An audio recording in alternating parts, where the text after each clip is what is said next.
নমস্কার, আজ বানাবো বেগুন বড়ি দিয়ে পমফ্রেট মাছের ঝোল। দেখে নেওয়া যাক রেসিপি। সবার প্রথমে আলুর খোসা ছাড়িয়ে আলুগুলোকে টুকরো করে কেটে নেব।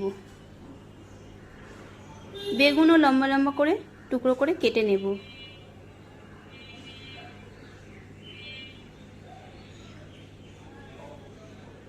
বেগুনগুলো কাটা হয়ে গেছে। এবার পেঁয়াজ কুচি করে কেটে নেব।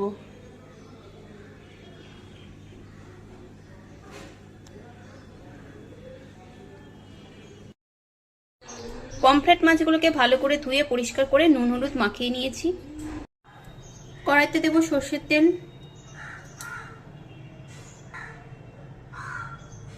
সর্ষের তেল গরম হয়ে গেছে, পমফ্রেট মাছগুলোকে ছেড়ে দেব।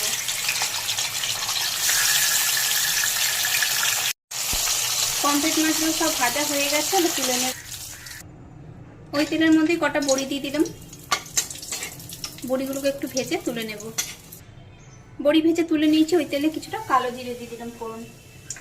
এবার দিয়ে দেবো পেঁয়াজ কুচি। এর মধ্যে দিয়ে দেবো লম্বা টুকরো করে কেটে রাখা আলু। দেবো বেগুন, নুন দিলাম। আলু বেগুনগুলো একটু ভেজে নেবো এর সাথেই।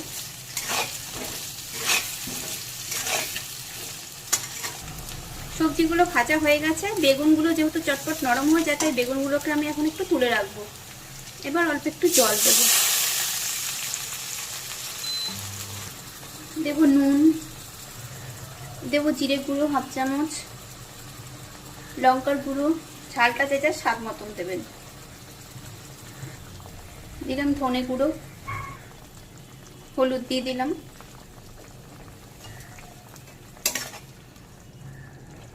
দেবো আদা বাটা। এবার নেড়ে সব ভালো করে মিশিয়ে নেব। ঢাকা দিয়ে কিছুক্ষণ সবজি সেদ্ধ হতে দেব। 4-5 মিনিট পর ঢাকা খুলে নিলাম। এবার দেখে নেব আলুগুলো সব সেদ্ধ হয়ে গেছে আর মশলা থেকে তেল ছেড়ে দিয়েছে। মশলাটাও কষানো হয়ে গেছে। এবার ঝোলের জন্য জল দিলাম। নেড়ে নেব। এবার ভেজে রাখা মাছগুলো, বড়ি, বেগুন সব দিয়ে দেব।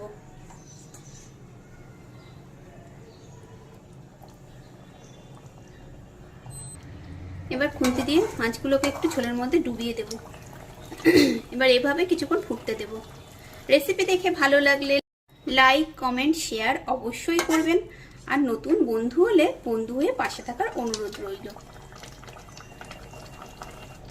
3-4 মিনিট ফুটিয়ে নিয়েছি। এবার কিছুটা ধনেপাতা কুচি দিয়ে দিলাম। রান্নাটা কমপ্লিট। গ্যাসের ফ্লেম অফ করে দেব। এভাবে বাড়িতে রান্না করে আপনারা গরম ভাতের সাথে খেয়ে দেখবেন। আশা করছি আপনাদেরও ভালো লাগবে। খুব শীঘ্রই দেখা হবে নতুন কোনো ভিডিওতে। সবাই ভালো থাকবেন, সুস্থ থাকবেন।